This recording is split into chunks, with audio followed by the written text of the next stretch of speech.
Good morning class. আশা করি তোমরা সকলে খুব ভালো আছো। আমি তোমাদের জিওগ্রাফির সুমন স্যার। আচ্ছা স্টুডেন্ট, আমরা কিন্তু গত দুটি ক্লাসে ইউরোপ মহাদেশ সম্পর্কে বিস্তারিত আলোচনা করেছিলাম, তাই না? সেখানে আমরা ইউরোপের যে প্রাকৃতিক পরিবেশ, সেই প্রাকৃতিক পরিবেশ সম্পর্কে জেনেছিলাম। জেনেছিলাম নদ নদী, ভূপ্রকৃতি, জলবায়ু ও স্বাভাবিক উদ্ভিদ সম্পর্কে, তাই তো?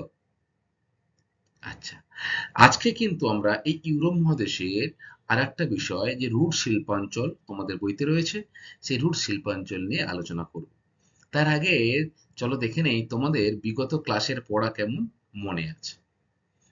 আচ্ছা, তোমরা কেউ আমাকে বলো তো যে ইউরোপ মহাদেশের প্রধান নদী নাম কি, বা দীর্ঘতম নদীর নাম কি?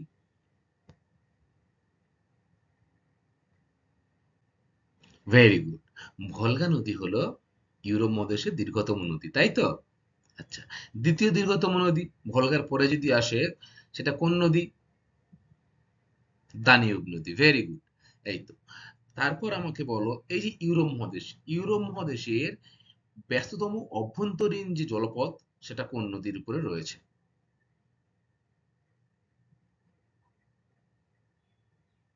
রাইন নদী। Very good. এই তো, তোমরা পড়াটা নিশ্চয়ই মনোযোগ দিয়ে শুনেছি।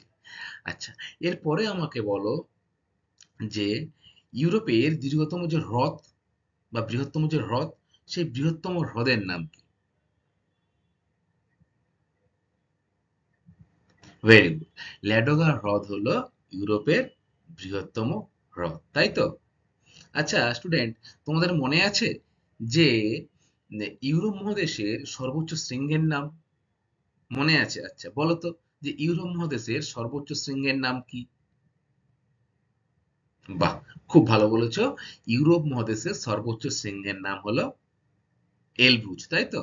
যেটি ককেশাস পর্বতমালায় অবস্থান করছে। আচ্ছা, আচ্ছা স্টুডেন্ট বলো তো, এই ইউরোপ মহাদেশে কিন্তু অনেক নদ নদীর সৃষ্টি হয়েছে, এবং কয়েকটি নদী উত্তর বাহিনী, আবার কয়েকটি নদী কিন্তু দক্ষিণ বাহিনী। আচ্ছা, এই যে কার দ্বারা বা কে ভাগ করেছে যে উত্তর বাহিনী আর আর দক্ষিণ বাহিনী নদী একটা পর্বতমালা থেকে সৃষ্টি হওয়ার পর কিন্তু ভাগ হয়েছে? বলতো কোন পর্বতমালা থেকে ভাগ হয়েছে এটা? ভেরি গুড, আল্পস পর্বতমালা, তাই না? এই আল্পসের উত্তর দিকে কিছু নদী বয়ে গেছে এবং দক্ষিণ দিকে কিছু নদী বয়ে গেছে, তাই তো? বাহ, এই তো তোমাদের সবই মনে আছে। আচ্ছা বলো তো, যে ইউরোপ মহাদেশ আর আফ্রিকা মহাদেশের কে বিচ্ছিন্ন করেছে, কে? Very good. ইউরোপ মহাদেশ এবং আফ্রিকা মহাদেশকে বিচ্ছিন্ন করেছে জিব্রাল্টার প্রণালী, তাই তো? আচ্ছা, হ্যাঁ, এবারে আমরা আজকের যে বিষয় স্টুডেন্ট আলোচনা করব, সেটা হচ্ছে রুর শিল্পাঞ্চল সম্পর্কে। তোমরা আগেই জেনেছো যে ইউরোপ মহাদেশ শিল্প, স্বাস্থ্য, সংস্কৃতি, চিকিৎসা, প্রযুক্তি, বিজ্ঞান সমস্ত দিক থেকে কিন্তু অন্যান্য মহাদেশের তুলনায় অনেকটাই এগিয়ে। এই মহাদেশ আয়তনে কিন্তু পৃথিবীর ষষ্ঠ বৃহত্তম দেশ হলেও জ্ঞান বিজ্ঞান যেগুলো বললাম আমি, সেগুলো কিন্তু দিক দিয়ে এই মহাদেশ অনেকটাই এগিয়ে। তাহলে তোমরা বুঝতেই পারছো যে শিল্পাঞ্চল বা শিল্প বিপ্লব তোমরা নাম শুনেছিলে, সেই শিল্প বিপ্লব কিন্তু এই ইউরোপ মহাদেশে প্রথম ঘটেছিল। অর্থাৎ শিল্পে একটা বিপ্লব এসেছিল। হঠাৎ করে শিল্প উৎপাদন বাড়তে শুরু করলো, নতুন নতুন কলকারখানা আবিষ্কার হলো, নতুন নতুন যন্ত্রপাতি তৈরি হলো, যেগুলো দ্বারা কিন্তু খুব সহজেই মানুষ শিল্পকে অনেক দূর এগিয়ে নিয়ে যেতে পেরেছিল। আজকে তেমনি আমরা এই যে ইউরোপ মহাদেশ, ইউরোপ মহাদেশের যে একটা জায়গা রয়েছে রুর, সেই রুর অঞ্চল সম্পর্কে আলোচনা করব। তাহলে স্টুডেন্ট, চলো আজকের ক্লাসটা শুরু করা যাক। তোমাদের সপ্তম শ্রেণীর একাদশ অধ্যায় থেকে ইউরোপ মহাদেশের রুর অঞ্চল, রুর শিল্পাঞ্চল। দেখো স্টুডেন্ট, এই রুর শিল্পাঞ্চল কিন্তু জার্মানি দেশে অবস্থান করছে। তাহলে ইউরোপের কোন দেশে রুট শিল্পাঞ্চল অবস্থান করছে? জার্মানিতে। ঠিক আছে, তোমরা কিন্তু এটা মনে রাখবে। এরপরে দেখো, জার্মানির যে রাইন নদী রয়েছে, সেই রাইন নদীর আরো দুটো উপনদী রয়েছে। উপনদীগুলো হলো, একটার নাম রুর ও একটার নাম হচ্ছে লিপে। দেখো, এই যে রুর এবং লিপে নদী, এই দুটো সংযোগস্থলে কিন্তু কয়লা খনিকে কেন্দ্র করে ইউরোপের অন্যতম শ্রেষ্ঠ শিল্পাঞ্চল গড়ে উঠেছে, যার নাম কিন্তু হচ্ছে রুর শিল্পাঞ্চল। তাহলে তোমরা কি বুঝলে? প্রচুর পরিমাণে কয়লা পাওয়া যায়, যার ফলে কিন্তু এই জার্মানিতে রুর নামক যে স্থানটা, সেই স্থানে কিন্তু শিল্পাঞ্চল একটা কেন্দ্রীভবনের সুযোগ ঘটেছে। যেহেতু কাঁচামাল প্রচুর পরিমাণে পাওয়া যায়, ফলে এই কাঁচামালের উপর ভিত্তি করেই কিন্তু সমস্ত রকম শিল্প এই রুর শিল্পাঞ্চলে গড়ে উঠেছে। আচ্ছা স্টুডেন্ট, তোমরা কি জানো যে ভারতের রুট কাকে বলা হয়? তোমরা শুনেছো? ভেরি গুড, খুব ভালো বলেছো যে ভারতীয় রুট বলা হয় দুর্গাপুরকে। কেন বলা হয় বলো তো? জানো? এই জার্মানির রাইন নদীর ধারে যেমন কয়লা প্রচুর পরিমাণে পাওয়া যায় এই দুটো নদীর অববাহিকায়, তেমনি আমাদের দুর্গাপুরেও কিন্তু প্রচুর পরিমাণে কয়লা পাওয়া যায়। তাই এই জার্মানির রুর অঞ্চলের নাম অনুসারেই কিন্তু আমাদের এই ভারতবর্ষের দুর্গাপুরকে রুর অঞ্চল নাম দেওয়া হয়েছে। আচ্ছা, তাহলে এবার আমরা দেখে ফেলি এই জার্মানির রুর অঞ্চলে, শিল্পাঞ্চলে কি কি শিল্প হয়ে থাকে। দেখো, রুট শিল্পাঞ্চলে মূলত লৌহ ইস্পাত শিল্প, ইঞ্জিনিয়ারিং শিল্প, মোটর গাড়ি শিল্প, কাঁচ শিল্প, তারপরে সিমেন্ট শিল্প, বস্ত্র বয়ন শিল্প, বৈদ্যুতিক শিল্প ইত্যাদি কিন্তু প্রচুর জনপ্রিয়। অর্থাৎ এখানে যে শুধু কয়লা পাওয়া যায় তা কিন্তু নয় স্টুডেন্ট, লৌহ আকরিক, ম্যাঙ্গানিজ, তারপরে অ্যালুমিনিয়াম, এগুলো কিন্তু প্রচুর পরিমাণে পাওয়া যায়। বিশেষ করে কয়লার দিক থেকে দেখতে গেলে এখানে কিন্তু অ্যানথ্রাসাইট এবং বিটুমিনাস, এই দুটি যে উন্নত মানের কয়লা, সেই উন্নত মানের কয়লা কিন্তু জার্মানির রাইন নদী বা তার যে দুটি উপনদী রয়েছে, কি কি, রুর ও লিপে, এই দুটো নদীতে কিন্তু প্রচুর পরিমাণে এই অ্যানথ্রাসাইট এবং বিটুমিনাস, এই দুই প্রকার কয়লা কিন্তু বা উৎকৃষ্ট মানের কয়লা কিন্তু প্রচুর পরিমাণে পাওয়া যায়, যা সমস্ত রকম শিল্পের কাঁচামাল হিসেবে ব্যবহার হয়। আশা করি তোমরা বুঝতে পেরেছো যে রুট শিল্পাঞ্চল কাকে বলে। তাহলে তোমরা কিন্তু এটা মনে রাখবে, জার্মানিতে কিন্তু রুট শিল্পাঞ্চল অবস্থিত। তোমরা ছবিটা দেখো, সমগ্র পৃথিবীর এই অংশটাকে জার্মানির, ইউরোপ মহাদেশের জার্মানির মধ্যে রুট শিল্পাঞ্চল এখানে গড়ে উঠেছে। দেখো, জার্মানির একেবারে পশ্চিম দিকেই কিন্তু এই রুট শিল্পাঞ্চল অবস্থান করছে। ঠিক আছে? আচ্ছা, এরপরে স্টুডেন্ট আমরা এই রুট শিল্পাঞ্চলের আয়তন বা এর যে সীমানা কত, চলো সেটা একটু দেখে নিই। রুট শিল্পাঞ্চলের আয়তন দেখো, এই যে তোমরা ছবিটা দেখতে পাচ্ছ, এখানে এই জার্মানির যে রুট শিল্পাঞ্চল, এর আয়তন হলো বা সমগ্র অঞ্চলটির আয়তন প্রায় 4,600 বর্গ কিমি। তাহলে তোমরা কিন্তু এটা মনে রাখবে যে রুট শিল্পাঞ্চলের আয়তন 4,600 বর্গ কিমি। এবারে আসে সীমানা। সীমানা অর্থাৎ এই রুট শিল্পাঞ্চলের পূর্ব পশ্চিম বা উত্তর দক্ষিণে কারা কারা অবস্থান করছে, সেটাকে আমরা বলবো সীমানা। প্রথমে আসবো উত্তর দিকে। দেখো, এই রুট শিল্পাঞ্চলের উত্তর দিকে কিন্তু রয়েছে লিপি নদী। তাহলে কোথায়? এই উত্তর দিকে কিন্তু রয়েছে লিপি নদী। ঠিক আছে? এরপরে আমরা আসবো দক্ষিণ দিকে। দেখো, উত্তরের ঠিক বিপরীত দিক দক্ষিণ দিক, অর্থাৎ এই নিচের দিকে রয়েছে কিন্তু রুর নদী, এবং পশ্চিম দিকে অর্থাৎ এই দিকটাতে রয়েছে রাইন নদী। তাহলে আমরা কি কি জানলাম? জানলাম যে উত্তরে রয়েছে লিপি নদী, দক্ষিণে অর্থাৎ নিচের দিকে রয়েছে রুর নদী, এবং পশ্চিমে রয়েছে কিন্তু রাইন নদী প্রবাহিত হয়েছে। এবারে তিন দিক কিন্তু নদী ঘেরা, এবং পূর্ব দিকে কিন্তু রয়েছে শায়ারল্যান্ড উচ্চভূমি, অর্থাৎ এই দিকটাতে রয়েছে কিন্তু শায়ারল্যান্ড উচ্চভূমি। তাহলে তোমরা নিশ্চয়ই বুঝতে পারছো যে শিল্পাঞ্চলে বিপুল যে জলের চাহিদা, সেটা কিন্তু এই লিপি নদী বা রুড নদী বা এই রাইন নদী থেকে পাওয়া যায়। যেহেতু এই রুট শিল্পাঞ্চলে তিন দিকে এই নদী রয়েছে, সেহেতু জলের চাহিদা কিন্তু পূরণ করা সম্ভব হয়েছে। আর আমরা সকলেই জানি যে শিল্পে কিন্তু প্রচুর পরিমাণে জলের প্রয়োজন হয়, তাই তো? আচ্ছা, এরপরে আমরা দেখবো স্টুডেন্ট রুট শিল্পাঞ্চলের প্রাকৃতিক পরিবেশ। দেখো স্টুডেন্ট, প্রাকৃতিক পরিবেশের মধ্যে কিন্তু ভূপ্রকৃতি, মৃত্তিকা, জলবায়ু, স্বাভাবিক উদ্ভিদ ইত্যাদি কিন্তু আসে, তাই তো? এবং অর্থনৈতিক পরিবেশের মধ্যে কি আসে? অর্থনৈতিক পরিবেশের মধ্যে আসে কৃষিকাজ, শিল্প, যোগাযোগ ব্যবস্থা ইত্যাদি, তাই না? আমরা কিন্তু প্রথমে এই রুট শিল্পাঞ্চলের প্রাকৃতিক পরিবেশ সম্পর্কে জানব। তাহলে ভূপ্রকৃতি সম্পর্কে আমাদের জানতে গেলে আমরা কিন্তু ইউরোপ মহাদেশের ভূপ্রকৃতি যখন পড়েছিলাম তখন কিন্তু আমরা জেনেছিলাম যে ইউরোপ মহাদেশের আহ, দক্ষিণে ভূমধ্যসাগর, পূর্বে ইউরাল পর্বত, উত্তরে উত্তর সাগর এবং পশ্চিমে রয়েছে আটলান্টিক মহাসাগর। এই চারিদিকে সমস্ত অঞ্চল কিন্তু বা উপকূল অঞ্চল কিন্তু বিভিন্ন রকম পর্বত বা বিস্তীর্ণ সমভূমি ও পাইন গাছের অরণ্য কিন্তু লক্ষ্য করা যায়, তাই তো আমরা পড়েছিলাম। এর সাথে সাথে জেনেছিলাম যে বেশিরভাগ অঞ্চল সমভূমি হওয়া সত্ত্বেও কিছু কিছু অঞ্চল কিন্তু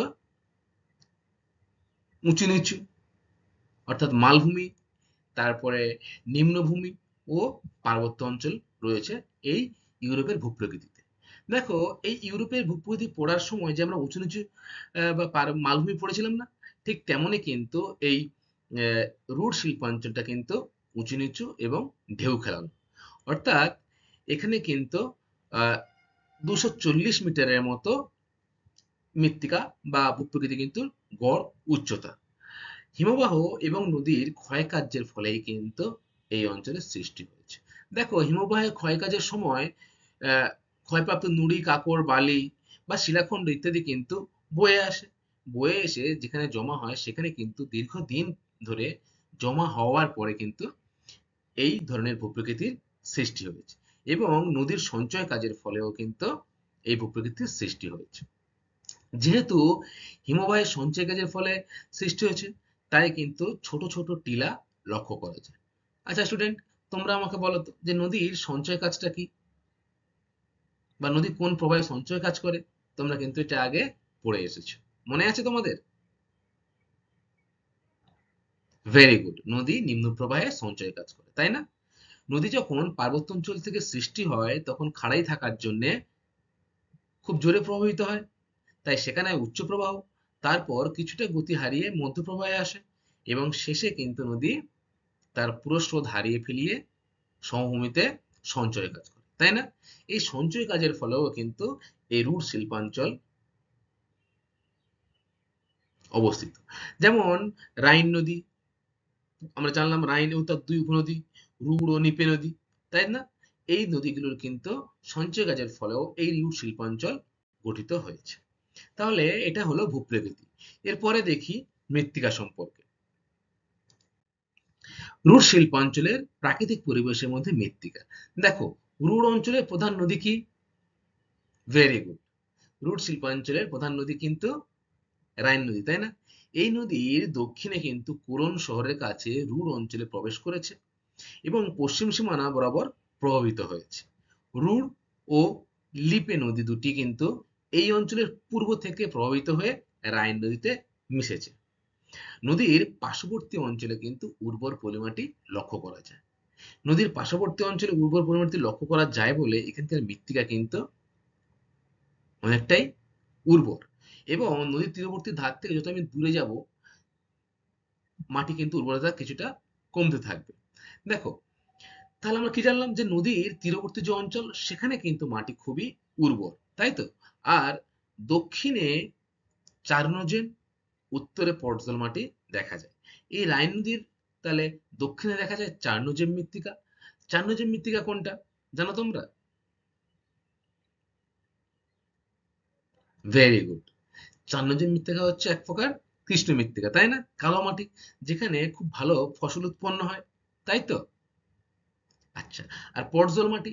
পটজল মাটি কিন্তু হলো পাহাড়ি অঞ্চলের মৃত্তিকা বা হিউমাস যেখানে থাকে, যে মাটিতে বেশি, সেই মাটি কিন্তু হলো পটজল মৃত্তিকা। তাহলে তোমরা মনে রাখবে যে রুট শিল্পাঞ্চলের যদি মৃত্তিকা বলে কেমন, তোমরা কি বলবে? যে রুট শিল্পাঞ্চলের মৃত্তিকা চান্নজম প্রকৃতির ও পটজল প্রকৃতির মৃত্তিকা রুট শিল্পাঞ্চলে লক্ষ্য করা যায়। জলবায়ু। দেখো স্টুডেন্ট, যে রুট শিল্পাঞ্চলের প্রাকৃতিক পরিবেশের মধ্যে জলবায়ুটা কিন্তু আমাদের জানতে হবে। রুড় অঞ্চলের জলবায়ু কিন্তু শীতল নাতিশীতোষ্ণ প্রকৃতির। আচ্ছা, আমরা যখন সমগ্র ইউরোপের ভূপ্রকৃতি সম্পর্কে পড়েছিলাম এবং তারপরে জলবায়ু সম্পর্কেও জেনেছি, তাই তো?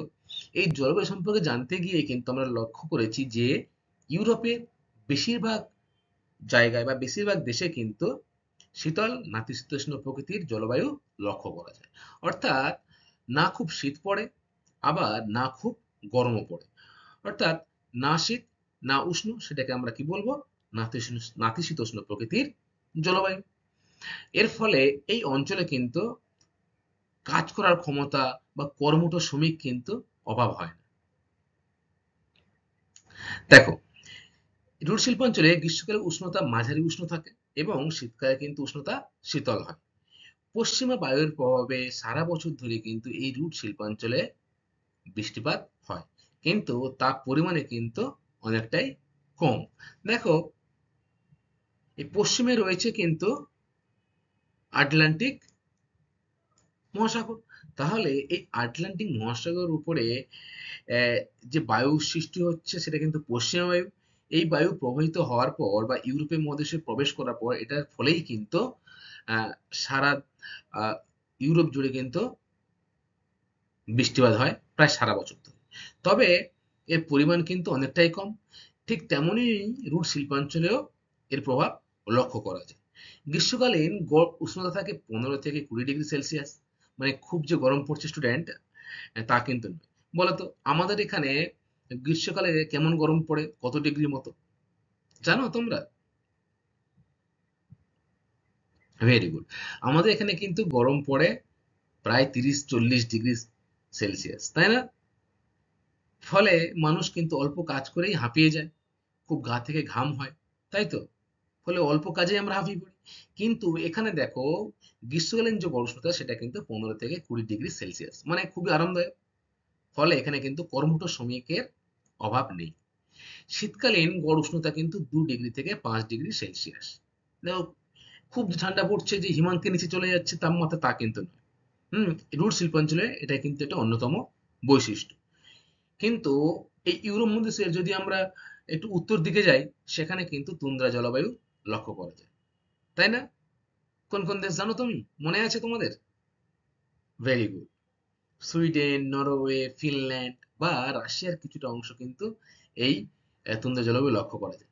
তবে রুট শিল্পাঞ্চলে কিন্তু নাতিশীতোষ্ণ প্রকৃতির জলবায়ু লক্ষ্য করা যায়। ঠিক আছে? তাহলে এবার চলে আসি গড় বৃষ্টিপাতের পরিমাণ সম্পর্কে। দেখো, গড় বৃষ্টিপাতের পরিমাণ কিন্তু 50 থেকে 70 সেন্টিমিটার। তাহলে বৃষ্টিপাত কিন্তু খুব বেশি এই অঞ্চলে হয় না, তবে সারা বছর ধরে কিন্তু বৃষ্টিপাতটা হয়ে থাকে। আচ্ছা, এরপরে আমরা আসবো স্বাভাবিক উদ্ভিদ সম্পর্কে।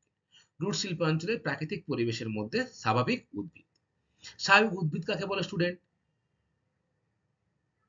Very good. যে উদ্ভিদ নিজে নিজে মানুষের সাহায্য ছাড়া বা নিজে নিজে জন্মগ্রহণ করে, তাই তো, বা বেড়ে ওঠে, তাকে আমরা কি বলবো? স্বাভাবিক উদ্ভিদ। দেখো, এই রুট শিল্পাঞ্চলে যে জলবায়ুটা আমরা পড়লাম, সেই জলবায়ুর উপর ভিত্তি করেই কিন্তু এখানে স্বাভাবিক উদ্ভিদের বিস্তার লাভ হয়েছে। কৃষি শিল্প ও বস্তুর প্রয়োজনে কিন্তু এখানে বনভূমির সংখ্যা অনেকটাই কম। দেখো, কৃষি, শিল্প ইত্যাদির কারণে কিন্তু বনভূমির সংখ্যাটা এখানে কম। আমরা আগেই জেনেছি যে রুট শিল্পাঞ্চল কিন্তু বিশেষ করে বিভিন্ন কলকারখানা বা ঘন জনবসতি গড়ে উঠেছে। ফলে এখানে বসতির চাহিদা বা কৃষির চাহিদার জন্য বা শিল্প দারুণ উন্নতি লাভের জন্য কিন্তু এর পাশাপাশি অঞ্চলে বনভূমির সংখ্যা কিন্তু খুবই কম। তবে এই শিল্পাঞ্চলের দূষণ রোধের জন্য কিছু সংরক্ষিত বনভূমি রয়েছে। ঠিক আছে? অর্থাৎ সংরক্ষিত মানে যে বনভূমিতে কিন্তু মানুষের প্রবেশ নিষেধ, সেটা আমরা সংরক্ষিত বনভূমি বলবো। পরিকল্পিত বনভূমি সৃষ্টি করা হচ্ছে বর্তমানে, অর্থাৎ বর্তমানে কিন্তু পরিকল্পনা করে সেখানে গাছপালা লাগানোর মাধ্যমে বনভূমিটা বিস্তার করা হচ্ছে। আমরা সকলেই জানি গাছপালা পরিবেশের পক্ষে কিন্তু বা মানুষের জন্য কিন্তু খুবই প্রয়োজন, তাই না? এইসব বনভূমিতে কি কি গাছ লাগানো হচ্ছে দেখো: pine, birch, oak, beech, fir প্রভৃতি জাতীয় যে গাছ, সেগুলো কিন্তু এই স্বাভাবিক উদ্ভিদের এখানে লাগানো হচ্ছে। তাহলে আমরা জানলাম কি? জানলাম যে রুট শিল্পাঞ্চলের স্বাভাবিক উদ্ভিদ সম্পর্কে। দেখো এখানে ওক গাছ, পাইন গাছ, এই গাছগুলো কিন্তু রুট শিল্পাঞ্চলে লক্ষ্য করা যায়। রুট শিল্পাঞ্চলের অর্থনৈতিক পরিবেশ। দেখো এই অর্থনৈতিক পরিবেশের মধ্যে কিন্তু খনিজ সম্পদের প্রাচুর্য, এরপর যোগাযোগ ব্যবস্থা, তারপর ঘনবসতিপূর্ণ বাসস্থান, এরপর কৃষিকাজ বা পশুপালন কিন্তু পড়বে। আমরা প্রথমেই দেখব খনিজ সম্পদের প্রাচুর্য সম্পর্কে। আচ্ছা তোমরা বলো তো, আমি কিন্তু প্রথমে বললাম যে রুট শিল্পাঞ্চলে প্রচুর পরিমাণে একটা খনিজ সম্পদ পাওয়া যায়, সেটা কি? ভেরি গুড, কয়লা, তাই তো? দেখো প্রধান খনিজ সম্পদ কিন্তু হলো এই কয়লা। তাহলে রুট শিল্পাঞ্চলের প্রধান খনিজ সম্পদের নাম কি? কি বলবে তোমরা? কয়লা। এই কয়লা কিন্তু এই শিল্পাঞ্চলের প্রাণ। ঠিক আছে? রাইন, লিপে ও রুর নদীর মাঝের অঞ্চলে কিন্তু প্রচুর পরিমাণে অ্যান্থ্রাসাইট ও বিটুমিনাস জাতীয় উৎকৃষ্ট মানের কয়লা পাওয়া যায়, যা এই শিল্পাঞ্চল উন্নয়নের ক্ষেত্রে কিন্তু গুরুত্বপূর্ণ ভূমিকা পালন করে চলেছে। দেখো কোনো একটি শিল্পাঞ্চল উন্নতি হওয়ার পিছনে কিন্তু তার যে আহ, শক্তি লাগে, অর্থাৎ যে বৈদ্যুতিক শক্তি, সে তার চাহিদা কিন্তু মেটায় এই কয়লা। কয়লা পুড়িয়ে কিন্তু তাপবিদ্যুৎ উৎপন্ন করা হয়। সেখান থেকে কিন্তু একটা শিল্পাঞ্চলে সমস্ত রকম যন্ত্রপাতি থেকে শুরু করে ইলেকট্রিক যে বিষয়গুলো সেগুলো কিন্তু চলে। হুম। তাহলে কয়লা কিন্তু প্রচুর পরিমাণে পাওয়া যায় বলে এই অঞ্চলের কাছাকাছি শিল্পাঞ্চলটা গড়ে উঠতে সাহায্য করেছে, তাই তো? এছাড়া বেশ কিছু জায়গায় খনিজ তেলও কিন্তু এই রুট শিল্পাঞ্চলে পাওয়া যায়। দেখো এই বিষয়গুলো পাওয়া যায় বলে বা এই কয়লা বেশি করে পাওয়া যায় বলে লৌহ ইস্পাত শিল্প, ইঞ্জিনিয়ারিং শিল্প, কাঁচ শিল্প, এই যে শিল্পগুলো এগুলো কিন্তু খুব সহজে এই রুট শিল্পাঞ্চলে কেন্দ্রীভূত হয়েছে। আচ্ছা, এরপরে স্টুডেন্ট দেখো পরিবহন ব্যবস্থা ও ঘনবসতি। দেখো যেখানে পরিবহন ব্যবস্থা খুবই উন্নত হবে তাকে কেন্দ্র করে কিন্তু ঘনবসতি বা ঘনবসতিপূর্ণ বাসস্থান কিন্তু হবে, তাই না? যোগাযোগ ব্যবস্থা ভালো হলে। তাই এই রুট শিল্পাঞ্চলে রেল, সড়ক ও জলপথ পরিবহন ব্যবস্থা কিন্তু খুবই উন্নত। ঠিক আছে? আর এই কারণের জন্যেই এই রুট শিল্পাঞ্চলের অঞ্চলটি বেশ ঘনবসতিপূর্ণ। দক্ষিণ থেকে উত্তর দিকে কিন্তু বিচ্ছিন্নভাবে জনবসতি দেখা যায়। রাইন নদীর পূর্ব দিকে রাইন, হার্নে বা ডর্টমুট খাল কাটা হয়েছে এবং উত্তরে লিপে খাল কাটা হয়েছে। এই খাল কাটার উদ্দেশ্য কি জানো স্টুডেন্ট? যে নদীগুলো রয়েছে সেই নদীগুলোর সাথে এই খালপথের মাধ্যমে সরাসরি যুক্ত রয়েছে, যার ফলে সারা বছর ধরে কিন্তু নৌ পরিবহন এই অঞ্চলে উপযুক্ত। এবং শিল্প কারখানায় যে কাঁচামাল বা যে দ্রব্য উৎপন্ন হচ্ছে সেগুলো কিন্তু পরিবহনের জন্য ভালো যোগাযোগ ব্যবস্থা প্রয়োজন, তাই তো? তাহলে এই নৌ পরিবহন ব্যবস্থার মাধ্যমে কিন্তু বিভিন্ন খাল কাটা হয়েছে, সেখানে এই নৌ পরিবহন ব্যবস্থার মাধ্যমে আহ, পরিবহনটা কিন্তু এই অঞ্চলের সাথে অন্যান্য যে অঞ্চলের সেটা কিন্তু খুবই উন্নত।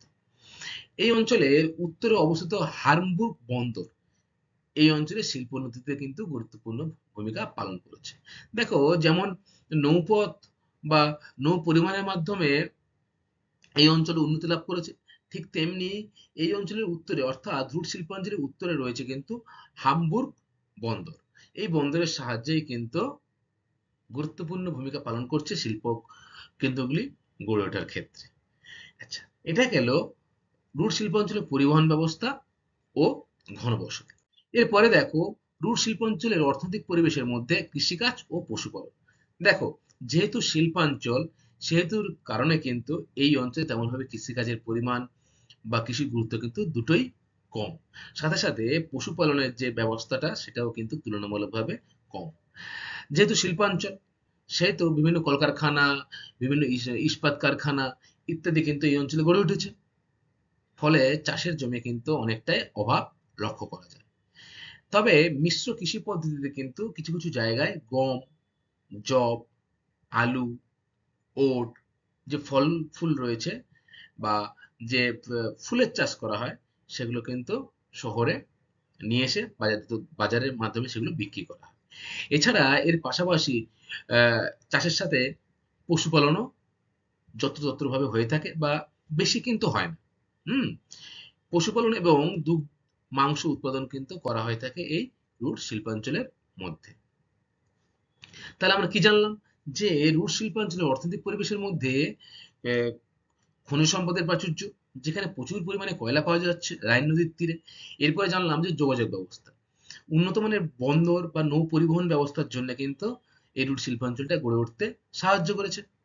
এরপরে কি দেখলাম কৃষিকাজ ও পশুপালন, যেখানে কিন্তু এই শিল্পাঞ্চলে তেমন ভাবে হয় না, বিক্ষিপ্তভাবে বা ছড়িয়ে ছিটিয়ে কিন্তু কিছু কিছু জায়গায় কৃষিকাজ এবং দুধ ও মাংস উৎপাদন করা হয়। দেখো তোমরা ছবিতে কলকারখানার ঠিক পাশেই কিন্তু দেখো কৃষিক্ষেত্র, বেশিরভাগ অংশটাই কিন্তু কলকারখানা, অল্প কিছু জায়গা জুড়ে কিন্তু কৃষিকাজটা করা হচ্ছে। এটাই কিন্তু রুট শিল্পাঞ্চলের অন্যতম বৈশিষ্ট্য। স্টুডেন্ট, রুট শিল্পাঞ্চল গড়ে ওঠার কারণ। দেখো, আমরা কিন্তু রুট শিল্পাঞ্চলের প্রাকৃতিক পরিবেশ এবং অর্থনৈতিক পরিবেশ পড়ে এটা জানলাম যে প্রাকৃতিক পরিবেশের সাথে সাথে অর্থনৈতিক পরিবেশ কিন্তু অনেকটাই রুট শিল্পাঞ্চলে উন্নত, তাই তো? শিল্পাঞ্চল গড়ে ওঠার ক্ষেত্রে কিন্তু প্রাকৃতিক পরিবেশের সাথে সাথে অর্থনৈতিক পরিবেশও কিন্তু ব্যাপকভাবে দায়ী। আচ্ছা, আমরা কয়লার প্রাচুর্য পড়েছিলাম উন্নত পরিবহন ব্যবস্থা, ঘন জনবসতি, এছাড়া আরামদায়ক আবহাওয়া, স্থানীয় লৌহ আকরিক প্রচুর পরিমাণে পাওয়া যায়, মূলধন ও বাজারও কিন্তু এই শিল্পাঞ্চলে গড়ে ওঠার কারণ। প্রথমে আমরা আসবো কয়লার প্রাচুর্য। রাইন নদীর তীরে অসংখ্য বা অনেক জায়গায় ছড়িয়ে ছিটিয়ে কয়লা পাওয়া যায়, ফলে এই শিল্পাঞ্চল গড়ে উঠতে সাহায্য করে। উন্নত ও পরিবহন ব্যবস্থা।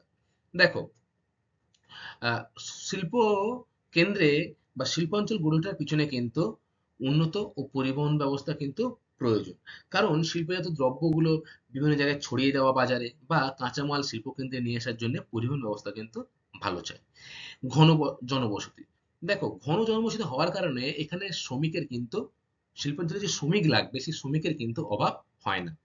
ফলে শিল্পে শ্রমিকের অভাব হয় না বলে এই শিল্পাঞ্চল গড়ে উঠতে শ্রমিকদের অনেকাংশে সাহায্য করে এবং খুব অল্প মাইনেতে কিন্তু শ্রমিক এই অঞ্চলে পাওয়া যায়। এরপরে দেখো আরামদায়ক আবহাওয়া। দেখো, এই রুট শিল্পাঞ্চলটা নাতিশীতোষ্ণ প্রকৃতির, ফলে এখানে উষ্ণতা যেমন খুব বেশি হয় না, আবার ঠান্ডা কিন্তু খুব কমও হয় না। ফলে একটা আরামদায়ক আবহাওয়া কিন্তু থাকায় এখানে শ্রমিকরা খুব কর্মঠ হয়ে থাকে। ঠিক আছে? স্থানীয় লৌহ আকরিক। দেখো, এই রাইন নদী বা নিপে নদীর তীরে কিন্তু লৌহ আকরিকও কয়লার মতো পাওয়া যায়। ফলে এই লৌহ আকরিক কিন্তু শিল্পের কাঁচামাল হিসেবে অনেক ক্ষেত্রে ব্যবহার হয়। মূলধন ও বাজার। কোনো একটি শিল্পের গড়ে ওঠার পিছনে কিন্তু মূলধনটা অবশ্যই প্রয়োজন, অর্থাৎ টাকা পয়সার প্রয়োজন, তাই না? টাকা পয়সা না হলে বা না বিনিয়োগ করলে কিন্তু শিল্প গড়ে উঠবে না। ফলে এখানকার যারা বড় বড় ব্যবসায়ী রয়েছে তাদের হাতে কিন্তু প্রচুর টাকা রয়েছে এবং ঘনবসতি হওয়ার ফলে বাজারটা কিন্তু মানুষের এই শিল্পের যে চাহিদা, এই চাহিদা কিন্তু থাকায় বা বাজার থাকায় কিন্তু এই রুট শিল্পাঞ্চল গড়ে উঠতে সাহায্য করেছে। তাহলে আমরা কি জানলাম যে রুট শিল্পাঞ্চল গড়ে ওঠার কারণগুলি। এরপরে এই শিল্পাঞ্চলে কি কি শিল্প কেন্দ্র গড়ে উঠেছে এবং কি কি জিনিস উৎপন্ন হচ্ছে সেগুলো কিন্তু আমাদের একটু দেখে নিতে হবে। রুট অঞ্চলের বা রুট শিল্পাঞ্চলের শিল্প ও শিল্প কেন্দ্র। দেখো, কোন কোন শিল্প নাম কিন্তু তোমরা আগেই জেনেছো। কি কি বলতো? কোন কোন শিল্প ভালো হয় রুট শিল্পাঞ্চলে? Very good. লৌহ ইস্পাত শিল্প, আর বস্ত্র বয়ন শিল্প, আর সিমেন্ট শিল্প, বৈদ্যুতিক শিল্প, কাঁচ শিল্প, তারপরে ইঞ্জিনিয়ারিং শিল্প ইত্যাদি কিন্তু এই যে শিল্পগুলো কিন্তু ব্যাপকভাবে রুট শিল্পাঞ্চলে গড়ে উঠেছে। দেখো, তাহলে তোমাদের এখানে রয়েছে যে শিল্পের নাম এবং শিল্পকেন্দ্রের নাম। অর্থাৎ শিল্পের নাম যদি হয় লৌহ ইস্পাত শিল্প, কোন কোন অঞ্চলে গড়ে উঠেছে বা কোন কোন অঞ্চলে এটি কেন্দ্রীভূত হয়েছে চলো দেখে নিই। তাহলে লৌহ ইস্পাত শিল্প ডুইসবার্গ, তারপরে মুনলাইম, এসেন, ডটমুন্ড, বোখুম, গেসিনকির্খেন, হ্যাম বা হ্যাটিনজেন মতো জায়গায় কিন্তু শিল্পকেন্দ্র গড়ে উঠেছে, যেটি হচ্ছে লৌহ ইস্পাত শিল্প। এরপরে দেখো ইঞ্জিনিয়ারিং শিল্প, সাথে সাথে রেল ইঞ্জিন, মোটর গাড়ি যন্ত্রপাতি নির্মাণ ইত্যাদি শিল্পগুলো ডটমুন্ড, বোখুম, এসেন, ডুইসবার্গ, গেনসেনকির্খেন, হ্যাম, হ্যাগেন, তারপরে গ্ল্যাডবাক এই অঞ্চলগুলোতে কিন্তু এই ইঞ্জিনিয়ারিং শিল্প, রেল ইঞ্জিন, মোটর গাড়ি যন্ত্রপাতি কিন্তু ব্যাপকভাবে নির্মাণ করা হয়ে থাকে। আচ্ছা, এরপরে দেখো রাসায়নিক। রাসায়নিকের মধ্যে কিন্তু অনেক ভাগ আছে আবার। রাসায়নিকের মধ্যে রং তৈরি বা ওষুধ তৈরি, কীটনাশক তৈরি বা বিস্ফোরক দ্রব্য তৈরি কিন্তু রাসায়নিকের মধ্যে পড়ছে। কোন কোন অঞ্চলে হয়ে থাকে দেখো? ডুইসবার্গ, হ্যাম, বট্রপ, রেকলিং, হার্টজেন আর হচ্ছে গ্লাড বাগ অঞ্চলে কিন্তু এই রাসায়নিক যে পদার্থগুলো সেগুলো শিল্প কিন্তু গড়ে উঠেছে।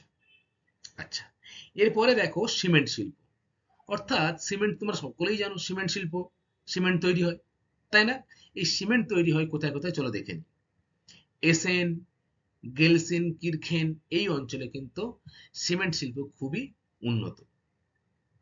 বস্ত্রবয়ন শিল্প, এশেন, মোচেন, গ্ল্যাডব্যাক, আচেন, ডুইসবার্গ, বট্রপ এইসব অঞ্চলে কিন্তু ব্যাপকভাবে বস্ত্রবয়ন শিল্প গড়ে উঠেছে। আচ্ছা, এরপরে আমরা দেখব বৈদ্যুতিক শিল্প। দেখো বৈদ্যুতিক শিল্প কিন্তু এই রুশ শিল্পাঞ্চলের আচেন, বোখুম ও যে ডটমুন অঞ্চল রয়েছে সেই ডটমুন অঞ্চলে কিন্তু এই বৈদ্যুতিক শিল্প গড়ে উঠেছে। তাহলে তোমরা স্টুডেন্ট বুঝতেই পারছো যে রুশ শিল্পাঞ্চলে কিন্তু অনেক রকম শিল্পের সম্ভার রয়েছে, যে শিল্পগুলো কিন্তু বিভিন্ন অঞ্চলে হয়ে থাকে, উৎপন্ন হয়ে থাকে, তাই না? আচ্ছা, এরপরে দেখো কাঁচ শিল্প। কাঁচ শিল্প হচ্ছে গেলসিন কিরখেনে কিন্তু একমাত্র এই অঞ্চলেই কিন্তু কাঁচ শিল্পটা ব্যাপকভাবে জনপ্রিয় বা ব্যাপকভাবে উৎপন্ন হয় এই গোলসিন কিরখেনে কাঁচ শিল্প। এরপরে দেখো খাদ্য প্রক্রিয়াকরণ। দেখো খাদ্য প্রক্রিয়াকরণ কিন্তু ডুসেলডার্ফ বা ডুইসবার্গ অঞ্চলে হয়ে থাকে। ঠিক আছে, তাহলে তোমরা কি জানলে? তোমরা জানলে যে রুট শিল্প অঞ্চলের বিভিন্ন ধরনের শিল্প ও শিল্পকেন্দ্র সম্পর্কে, তাই তো? আচ্ছা, তাহলে তোমরা আমাকে বলো তো যে ভারতের রুট কাকে বলা হয়? একটু আগে কিন্তু আমি তোমাদের বলেছি। ভেরি গুড, দুর্গাপুরকে, তাই না? যেমন এই রুট শিল্পাঞ্চল রাইন নদীর তীরে অবস্থিত, তুমি দুর্গাপুরও কিন্তু একটা নদীর তীরে অবস্থিত। কোন নদী জানো না তো? শোনো, দুর্গাপুরও কিন্তু এই দামোদর নদীর তীরে অবস্থিত, যেখানে প্রচুর পরিমাণে কিন্তু এরকম কয়লা খনি আহ, পাওয়া যায়। যার ফলে এই রুট শিল্পাঞ্চলেও কিন্তু স্টুডেন্ট এই যে শিল্পের নামগুলো আমরা বললাম বা জানলাম কি কি, যে লৌহ ইস্পাত শিল্প, ইঞ্জিনিয়ারিং শিল্প, সিমেন্ট শিল্প, বস্ত্রবয়ন শিল্প, এই যে শিল্পগুলো, এই শিল্পের সম্ভার কিন্তু আমাদের ভারতবর্ষের দুর্গাপুরেও গড়ে উঠেছে। এবং এই জার্মানির রুটের নাম অনুসারেই কিন্তু আমাদের এই দুর্গাপুরকে ভারতের রুট বলা হয়। তাহলে তোমরা কিন্তু মনে রাখবে যে ভারতের রুট কাকে বলা হয়। সাথে সাথে এটাও মনে রাখবে যে এই যে রুট শিল্পাঞ্চল, এই রুট শিল্পাঞ্চল ইউরোপ মহাদেশের কোন দেশে লক্ষ্য করা যায়? তোমরা কি বলবে? রুট শিল্পাঞ্চল কিন্তু জার্মানিতে লক্ষ্য করা যায়, তাই তো? দেখো স্টুডেন্ট, আমরা কিন্তু এই রুট শিল্পাঞ্চল গড়ে ওঠার কারণ এবং তার প্রাকৃতিক পরিবেশ এবং অর্থনৈতিক পরিবেশ সম্পর্কে বিস্তারিত জেনেছি, তাই তো? কিন্তু এই যে রুট শিল্পাঞ্চল বাদে পৃথিবীর কোথাও না কোথাও কোনো শিল্পাঞ্চল গড়ে ওঠার জন্য কি কি প্রয়োজন হয় সেটা কিন্তু তোমাদের একটু জানতে হবে। রুট শিল্পাঞ্চল গড়ে ওঠার কারণ কিন্তু আমরা জেনেছি। সেখানে কি লাগছে? কয়লা, যোগাযোগ ব্যবস্থা, বিদ্যুৎ, খনিজ সম্পদের প্রাচুর্য ইত্যাদি কিন্তু আমরা জেনেছি। কিন্তু কোনো না কোনো অঞ্চলে, পৃথিবীর সেটা যে কোনো অঞ্চলে হতে পারে, কোনো একটা শিল্প স্থাপনের ক্ষেত্রে কি কি প্রয়োজন সেটা কিন্তু আমাদের জানতে হবে। দেখো, প্রথমে আসবো আমরা জমি। এই যে জমি, দেখো শিল্প কেন্দ্র যে স্থাপন হবে, অনেকটা জায়গা জুড়ে কিন্তু শিল্প কেন্দ্র স্থাপিত হয়। সেই শিল্প কেন্দ্র স্থাপনের জন্য কিন্তু আমার প্রথম ধাপ হচ্ছে জমি। ফাঁকা জমি কিন্তু শিল্প স্থাপনের পক্ষে উপযুক্ত। তাহলে আমাকে কিন্তু জমিটা আগে খুঁজে বার করতে হবে, তাই না? এবং সেই জমি কিন্তু সরকার কর্তৃক বিভিন্ন যে কলকারখানার মালিক তাদের কিন্তু আহ, দিতে হবে, তাই তো? আচ্ছা, তাহলে জমি হয়ে গেল। এরপরে আসছে আমরা কাঁচামাল। দেখো কোনো শিল্পের কিন্তু প্রধান যে উপকরণ সেটা কিন্তু হলো কাঁচামাল। যেমন ধরো পাট। পাট যখন আমরা চাষ করছি বা পাট যত দ্রব্য উৎপন্ন হচ্ছে, এই পাটটা কিন্তু হলো কাঁচামাল, যখন সেটিকে শিল্প কেন্দ্রে নিয়ে এসে তার থেকে বিভিন্ন পাটজাত দ্রব্য যেমন ব্যাগ, দড়ি ইত্যাদি তৈরি করা হচ্ছে, সেটা কিন্তু হলো উৎপাদন দ্রব্য। আর কাঁচামালটা কিন্তু হচ্ছে এই পাট গাছ। ঠিক আছে? তাহলে কাঁচামাল কিন্তু প্রয়োজন, যে কোনো শিল্পের কাঁচামাল প্রয়োজন। জল, শিল্পে বা শিল্প কেন্দ্রে কিন্তু প্রচুর পরিমাণে জলের প্রয়োজন হয়। তাই বিভিন্ন দেখবেন নদীর ধারে বা কোনো জলাশয়ের ধারেই কিন্তু এই কলকারখানা বা শিল্প কেন্দ্রগুলো স্থাপিত হয় জলের অভাবে পূরণের জন্য। তাহলে কি কি লাগছে আমাদের? জমি, কাঁচামাল, তারপরে জল, তাই তো? এরপরে আসবো আমরা শ্রমিক। দেখো, শিল্পে কিন্তু প্রচুর পরিমাণে শ্রমিকের প্রয়োজন। অর্থাৎ শিল্প যে কাঁচামালটাকে যে বিভিন্ন দ্রব্যে উৎপাদিত করবে, তার জন্য শ্রমিকের প্রয়োজন। শ্রমিক ছাড়া কিন্তু শিল্পকেন্দ্র গড়ে উঠবে না। ঠিক আছে? এরপরে আসবো পরিবহন। দেখো, পরিবহনের গুরুত্ব শিল্পকেন্দ্র স্থাপনের ক্ষেত্রে কিন্তু খুব গুরুত্বপূর্ণ। বিভিন্ন বন্দর, সমুদ্র বন্দর বা বিভিন্ন অঞ্চলের সাথে কিন্তু পরিবহনের যোগাযোগ ব্যবস্থা, পরিবহনটা কিন্তু খুব ভালো হওয়া প্রয়োজন। ফলে সেখানে যে উৎপাদিত দ্রব্য নিয়ে যাওয়া বা কাঁচামালটা শিল্পকেন্দ্রে নিয়ে আসার জন্য ভালো যোগাযোগ ব্যবস্থার প্রয়োজন হয়। এবং এই যোগাযোগ ব্যবস্থার উপর ভিত্তি করেই কিন্তু যে কোনো স্থানে শিল্পকেন্দ্র গড়ে উঠতে পারে। শক্তি সম্পদ, শক্তি সম্পদ যেমন তাপবিদ্যুৎ, জলবিদ্যুৎ ইত্যাদির দ্বারা কিন্তু কি হয়? বিদ্যুৎ উৎপন্ন হয়। শিল্প কারখানায় কিন্তু প্রচুর পরিমাণে বিদ্যুতের প্রয়োজন হয়। ফলে তাপবিদ্যুৎ কেন্দ্র বা জলবিদ্যুৎ কেন্দ্রের পাশাপাশি অঞ্চলে কিন্তু শিল্প শিল্প যে শক্তি সম্পদ, শিল্প কারখানাগুলি কিন্তু গড়ে ওঠে। তাহলে কি হলো? পরিবহন আর শক্তি সম্পদ। এরপরে দেখো স্টুডেন্ট, মূলধন। কোনো একটি শিল্প স্থাপনের জন্য কিন্তু টাকার প্রয়োজন, আর সেটাই কিন্তু হলো মূলধন। প্রথমে আমি কোনো কলকারখানা গড়ে তুলবো বা তৈরি করব, তার জন্য প্রচুর মূলধনের প্রয়োজন। ফলে বড় বড় ব্যবসায়ীরা কিন্তু এতে সাহায্য করে এবং ওনারাই কিন্তু এই শিল্প কেন্দ্র স্থাপনে উদ্যোগী হন। আচ্ছা, এরপরে হচ্ছে বাজার। শিল্পকেন্দ্রে যে দ্রব্য উৎপাদিত হচ্ছে তার কিন্তু বাজারজাত খুবই প্রয়োজন। অর্থাৎ তার বাজারে তার চাহিদা যদি না থাকে, তাহলে কিন্তু শিল্প উৎপন্ন হওয়া সম্ভব নয়। জিনিসটার আমাদের প্রয়োজন আছে বলেই শিল্প কিন্তু উৎপাদিত হয় এবং সেটি বাজারজাত করা হয়, যেখান থেকে আমরা কিন্তু জিনিসটা কিনতে পারি। তাই তো? তাহলে বাজার প্রয়োজন কোনো জায়গায় শিল্প স্থাপন করার জন্য। সরকারি নীতি। দেখো, শিল্প স্থাপনের জন্য সরকারি উদার নীতির কিন্তু প্রয়োজন। অর্থাৎ এই যে জমি অধিগ্রহণ, জমিটা কোথা থেকে নেওয়া হবে এবং কলকারখানার হাতে তুলে দিতে হবে। এই জমি অধিগ্রহণের ক্ষেত্রে কিন্তু সরকারকে উদার নীতি অবলম্বন করতে হবে। নাহলে কিন্তু জমি যদি সরকার তেমনভাবে না পায়, তাহলে কিন্তু এই শিল্প কারখানা গড়ে উঠবে না। আচ্ছা স্টুডেন্ট, সামগ্রিকভাবে কিন্তু এই ইউরোপ মহাদেশের যে রুড় অঞ্চল, সেই রুড় অঞ্চল সম্পর্কে কিন্তু আমরা জেনে ফেললাম। রুড় অঞ্চলের জলবায়ু, তারপরে সেখানকার স্বাভাবিক উদ্ভিদ, ভূপ্রকৃতি, অর্থনৈতিক পরিবেশ সম্পর্কে কিন্তু আমরা জেনেছি। এবারে কিছু গুরুত্বপূর্ণ প্রশ্ন যেগুলো পরীক্ষায় আসে, সেগুলো আমি তোমাদের জন্য তৈরি করেছি। চলো সেগুলো একটু আমরা দেখে নিই।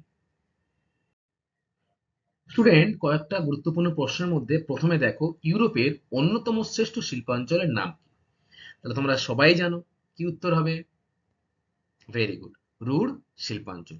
তাহলে রুড় শিল্পাঞ্চল হলো ইউরোপের শ্রেষ্ঠ শিল্পাঞ্চল। এরপরে দেখো 2 নম্বর, রুড় শিল্পাঞ্চলের সীমানা সম্পর্কে লেখো। অর্থাৎ রুড় শিল্পাঞ্চলের চারিদিকে কি কি রয়েছে, তাই না? তাহলে বলো আমাকে, উত্তর দিকে কোন নদী রয়েছে? ভেরি গুড, উত্তর দিকে রয়েছে লিপে নদী। দক্ষিণে রয়েছে কোন নদী? রুড় নদী। আর পশ্চিমে কিন্তু রয়েছে রাইন নদী। তাহলে 3 দিকে নদী রয়েছে, আর একদিকে অর্থাৎ পূর্ব দিকে রয়েছে কিন্তু সায়ারল্যান্ড উচ্চভূমি। তাহলে তোমরা মনে রাখবে যে রাইন নদীর যে দুটো উপনদী, কি কি? রুড় ও লিপে। রুড় রয়েছে কিন্তু দক্ষিণ দিকে, লিপে রয়েছে উত্তর দিকে এবং পশ্চিম দিকে রয়েছে রাইন নদী। 3 নম্বর প্রশ্ন দেখো, রুড় শিল্পাঞ্চলটির আয়তন কত? তাহলে রুড় শিল্পাঞ্চলের আয়তন কত স্টুডেন্ট? রুড় শিল্পাঞ্চলের আয়তন হচ্ছে 4,600 বর্গ কিমি। ঠিক আছে? এটা কিন্তু খুব ভালো করে তোমরা মনে রাখবে, পরীক্ষায় কিন্তু এটা অনেক সময় আসে। আচ্ছা, 4 নম্বর প্রশ্ন দেখো, রুড় শিল্পাঞ্চলে কি ধরনের মৃত্তিকা দেখা যায়? আচ্ছা, রুড় শিল্পাঞ্চলে কিন্তু প্রধান 2 ধরনের মৃত্তিকা দেখা যায়। ঠিক আছে? একটা দক্ষিণ দিকে রয়েছে, একটা রয়েছে উত্তর দিকে। তাহলে সেটা কি কি বলো? Very good. চারনজিম মৃত্তিকা আর পর্জল মৃত্তিকা, তাই তো? তাহলে তোমরা মনে রাখবে রুট শিল্প অঞ্চলে চারনজিম মৃত্তিকা আর পর্জল মৃত্তিকা লক্ষ্য করা যায়। 5 দেখো, রুট শিল্প অঞ্চলে প্রাণ বলা হয় কোন খনিজকে? বলো, খুবই সহজ প্রশ্ন। রুট শিল্পাঞ্চলে প্রাণ বলা হয়, ভেরি গুড, কয়লাকে, তাই তো? রাইন নদী ও তার দুই উপনদী অববাহিকায় প্রচুর পরিমাণে কয়লা পাওয়া যায়, যা এই রুট শিল্পাঞ্চল গড়ে উঠতে সাহায্য করেছে, তাই তো? আচ্ছা, 6 নম্বর দেখো স্টুডেন্ট, রুট শিল্প অঞ্চলের যে অর্থনৈতিক পরিবেশ সম্পর্কে দেখো। অর্থনৈতিক পরিবেশ অর্থাৎ এখানে খনিজ সম্পদের প্রাচুর্য বা যোগাযোগ ব্যবস্থা, ঘনবসতিপূর্ণ ঘনবসতিপূর্ণ যে বাসস্থান, সেটা বলতে হবে। আর কি বলতে হবে? কৃষিকাজ ও পশুপালন সম্পর্কে, এটা একটু বড় কোশ্চেন। আচ্ছা, 7 নম্বর দেখো, রুট শিল্পাঞ্চলে কোন কোন শিল্পকেন্দ্রের উন্নতি লাভ করেছে? আচ্ছা, রুট শিল্পাঞ্চলে কোন কোন শিল্পকেন্দ্র, ধরো কোন কোন শিল্প বলো? ভেরি গুড, লৌহ ইস্পাত শিল্প, আর ইঞ্জিনিয়ারিং শিল্প, বস্ত্রবয়ন শিল্প, কাঁচ শিল্প, খাদ্য প্রক্রিয়াকরণ শিল্প ইত্যাদি শিল্প কিন্তু এই রুট শিল্পাঞ্চলে গড়ে উঠেছে। তাহলে স্টুডেন্ট, আজকের ক্লাসটা কিন্তু এই পর্যন্ত। আশা করি তোমরা সকলে বুঝতে পেরেছো। আহ, এর পরবর্তী ক্লাসে আমরা যে ইউরোপ মহাদেশের যে লন্ডন অববাহিকা রয়েছে, সেই লন্ডন অববাহিকা সম্পর্কে কিন্তু আমরা বিস্তারিত জানবো। তাহলে চলো, পরে ক্লাসে তোমাদের সাথে দেখা হচ্ছে। Thank you class, thank you সকলকে।